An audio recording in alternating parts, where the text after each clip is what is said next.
નમસ્કાર મિત્રો, વેધર ઇન્ફોર્મેશનમાં આપનું સ્વાગત છે અને હું છું પરેશ। ખાસ કરીને આજના વિડીયોમાં આપણે માહિતી આપવાની છે પવન, ખૂબ ઊંચું તાપમાન અને ગુજરાતના વાતાવરણમાં ફરીથી એક વખત પલટો આવવાનો છે તે વિશેની સંપૂર્ણ માહિતી આપવાની છે। સૌપ્રથમ તો દરેક મિત્રોએ વિડીયો લાઈક આપીને દરેક ગ્રુપમાં શેર કરવો અને ચેનલને સબસ્ક્રાઇબ કરવી। હવે જે આપણે ત્રણ માહિતી આપવાની છે હવામાનમાં પલટો, ઊંચું તાપમાન અને પવનની, એમાં સૌપ્રથમ હવામાનના પલટા વિશેની વાત કરવા જઈએ તો આમ તો ઘણા દિવસથી રાજ્યનું હવામાન છે એકદમ ખુલ્લું છે, ચોખ્ખું આકાશ છે અને ઘણા દિવસથી જે આ ખુલ્લું હવામાન હતું પણ આવનારા દિવસમાં હવામાનમાં એક પલટો આવવાનો છે। એટલે આજે તારીખ થઈ છે 8 માર્ચ 2025 અને હવામાનમાં પલટો આવશે 14 માર્ચ 2025 થી। હવે એ હવામાનમાં પલટાનું કારણ છે ઉત્તર ભારત ઉપરથી એક વેસ્ટર્ન ડિસ્ટર્બન્સ પસાર થઈ રહ્યું છે, એ સાથે જે દક્ષિણ ભારત જેમાં કેરળ, તમિલનાડુ અને શ્રીલંકા આસપાસ એક હવામાનની અસ્થિરતા છે જે આવનારા સમયમાં અસ્થિરતા મજબૂત બનશે અને અરબ સાગરમાં, જો કે ગુજરાતથી ખૂબ દૂર હશે, એ કેરળના દરિયાકાંઠાથી પશ્ચિમ દિશા તરફ આગળ વધશે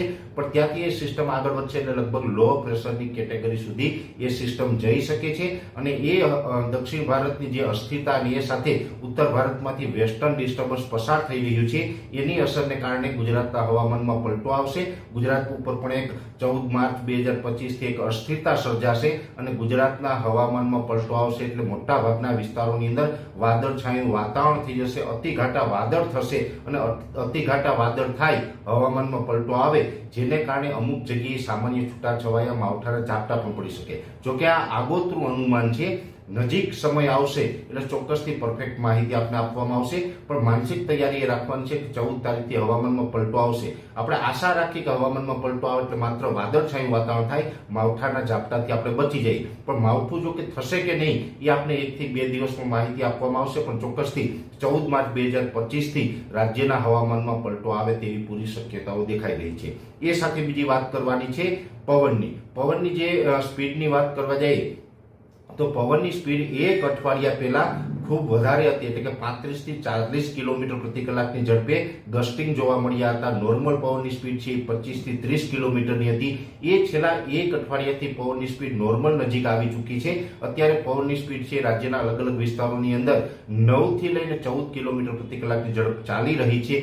આ પવનની સ્પીડમાં આવનારા 3 દિવસની અંદર વધારો થઈ શકે છે। અત્યારે તો પવનની સ્પીડ નોર્મલ છે, હજુ પણ 3 દિવસ પવનની સ્પીડ નોર્મલ રહે તેવી શક્યતાઓ છે, જેમાં ખાસ કરીને આજે છે તારીખ 8 માર્ચ 2025, 9, 10 અને 11 તારીખ સુધી કદાચ પવનની સ્પીડ નોર્મલ રહેશે પણ 11 તારીખે સવારે અથવા તો 11 તારીખે રાત્રેથી પવનની સ્પીડમાં વધારો થશે અને પવનની સ્પીડમાં વધારો થશે એટલે લગભગ 18 થી લઈ અને 24 કિલોમીટર પ્રતિ કલાકની ઝડપ પવનની થઈ જશે અને એના જે ગસ્ટિંગ હોય એટલે કે ઝટકાના પવન હોય છે એ ઝટકાના પવન લગભગ 25 થી લઈને 30 કિલોમીટર પ્રતિ કલાકની ઝડપે ફૂંકાય તેવી શક્યતાઓ છે। એટલે 11 તારીખે સાંજ સુધીમાં ગુજરાતના જે વિસ્તારો છે એમાં મોટા ભાગના વિસ્તારો લગભગ 70 થી 80% વિસ્તારોની અંદર પવનની ઝડપ વધી જશે।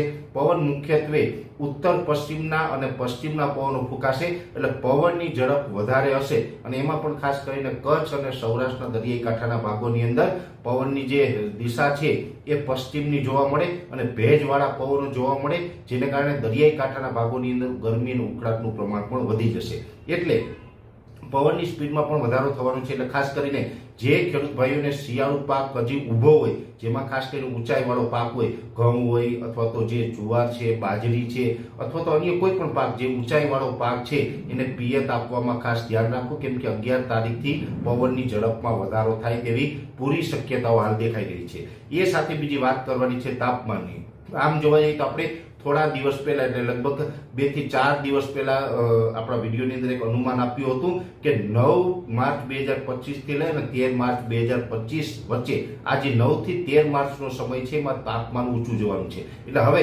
હાઈ ટેમ્પરેચરનો આપણે સામનો કરવો પડશે કેમ કે આવતીકાલે 9 તારીખ છે, આવતીકાલથી તાપમાન ઊંચું જશે અને આવતીકાલથી તાપમાન છે એ મોટા ભાગના વિસ્તારોની અંદર 35 થી લઈ અને 38 ડિગ્રીની રેન્જમાં જોવા મળશે અને આઇસોલેટેડ એરિયા એવા હશે કે જે વિસ્તારોની અંદર તાપમાન 39 થી 40 ડિગ્રી પણ જોવા મળે તેવી પૂરી શક્યતાઓ છે જેની દરેક મિત્રોએ નોંધ લેવાની। એટલે આવતીકાલે 9 માર્ચ થી લઈ અને 13 માર્ચ સુધી ગુજરાતના મોટા ભાગના વિસ્તારોની અંદર યલો એલર્ટ ગણીને આપણે ચાલવાનું છે, જેમાં પણ ખાસ કરીને જે ભચાઉ ભુજ, કચ્છના ભચાઉ ભુજમાં અને રાપરના અમુક વિસ્તારોની અંદર તાપમાન છે એ ખૂબ ઊંચું જાય તેવી શક્યતાઓ છે। સૌરાષ્ટ્રની અંદર પણ મોરબી, સુરેન્દ્રનગર, રાજકોટ, જુનાગઢ, ગીર સોમનાથના અમુક વિસ્તાર, અમરેલીના વિસ્તાર અને દ્વારકા, જામનગર જેવા વિસ્તારની અંદર પણ તાપમાન છે એ ખૂબ ઊંચું જોવા મળે તેવી શક્યતાઓ મનાઈ રહી છે.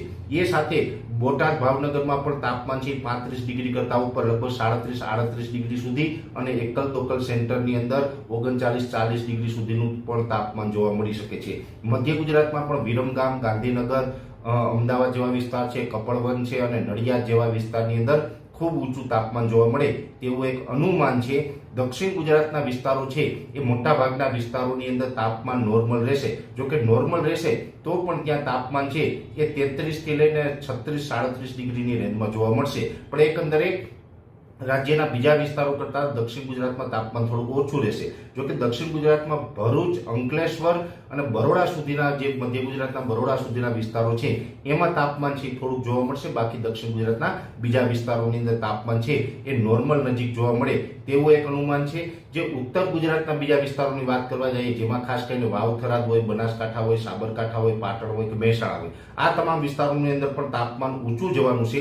પણ ખાસ કરીને પાટણ જિલ્લો અને સાબરકાંઠાના હિંમતનગર અને ઈડર જેવા વિસ્તાર છે કે ત્યાં તાપમાન છે એ 37 ડિગ્રી ઉપર જાય તેવી શક્યતાઓ છે. એટલે ઉત્તર ગુજરાતના પણ પાટણ, ઈડર અને હિંમતનગર જે વિસ્તાર છે એ તમામ વિસ્તારનો પણ યલો એલર્ટ આપણે ગણી શકાય. એ સાથે અરવલ્લી, મહીસાગર, છોટાઉદેપુર, દાહોદ, ગોધરા જેવા વિસ્તારો છે એ તમામ વિસ્તારોની અંદર 35 થી લઈ અને 36 ડિગ્રીની રેન્જમાં તાપમાન જોવા મળે તેવી શક્યતાઓ મનાઈ રહી છે. એટલે ઓલ ઓવર જોવા જઈએ તો આવતીકાલે 9 તારીખ છે, 9 તારીખથી 13 તારીખ દરમિયાન રાજ્યના અનેક વિસ્તારોની અંદર તાપમાન ઊંચું રહેશે અને એક પ્રકારે યલો એલર્ટ ગણીને ચાલવાનું છે. એમાં મેં જેટલા સેન્ટરના આપણે નામ જણાવ્યા છે એ તમામ સેન્ટરની અંદર તાપમાન થોડુંક ઊંચું રહેશે, વધારે ઊંચું રહેશે. બીજા વિસ્તારોની અંદર પણ 35 ડિગ્રી ઉપર તાપમાન જાય અને આઇસોલેટેડ એરિયા, એટલે કે મેં અમુક વિસ્તારોના નામ જણાવ્યા છે ત્યાં 39-40 ડિગ્રી સુધી પણ તાપમાનની શક્યતાઓ મનાઈ રહી છે. એટલે ખૂબ ઊંચું તાપમાન જવાનું છે.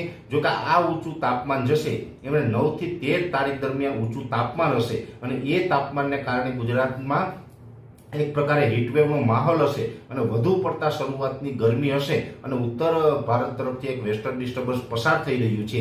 એટલે 13 તારીખ સુધી ઊંચું તાપમાન જશે, એને કારણે વેસ્ટર્ન ડિસ્ટર્બન્સની અસર પણ ગુજરાતમાં પ્રબળ બની છે અને 14 તારીખથી ગુજરાતના હવામાનમાં પલટો પણ જોવા મળશે, જેની દરેક મિત્રોએ નોંધ લેવાની છે. બીજા નંબરની અંદર અત્યાર સુધી આપણે ઘણા દિવસોની અંદર જોયું છે કે તાપમાન તો ઊંચું ગયું છે પણ આપણે ગરમી ઉકળાટ જોવા મળ્યા નહોતા. પણ હવે 9-10 તારીખથી ગરમી ઉકળાટમાં પણ વધારો થશે અને સૌથી ગરમી ઉકળાટમાં વધારો છે એ સૌરાષ્ટ્રના દરિયાઈ કાંઠાના તમામ જિલ્લાઓ અને કચ્છના દરિયાઈ કાંઠાના જે વિસ્તારો છે એ વિસ્તારોની અંદર ઉકળાટ વધારે જોવા મળશે.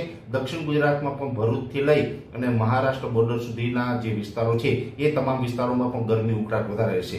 દરિયાઈ કાંઠાના વિસ્તારની વાત કરવા જઈએ એટલે દરિયાકાંઠાથી લઈને 50 થી 60 કિલોમીટરનો એવો વિસ્તાર હશે કે ત્યાં ઉકળાટ અને બફારો છે એ આપણે વધારે અનુભવાય તેવી શક્યતાઓ છે. એટલે ઉકળાટ, બફારો અને ઊંચું તાપમાન જોવા મળશે. પવનની સ્પીડ છે એ પણ મેં આપણે જણાવ્યું એમ આવનારા દિવસમાં વધવા જઈ રહી છે અને 14 તારીખથી ગુજરાતના હવામાનમાં પલટો આવશે. વિશેષ માહિતી છે નેક્સ્ટ વિડીયોમાં આપવામાં આવશે. અત્યારે આ વિડીયોની અંદર એટલું જ. દરેક મિત્રોને વિનંતી રહેશે કે વિડીયો લાઈક આપીને દરેક ગ્રુપમાં શેર કરવો અને ચેનલને સબસ્ક્રાઇબ કરવી. નમસ્કાર. વૈષ્ણવજન તો તેને કહીએ જે પીડ પરાઈ.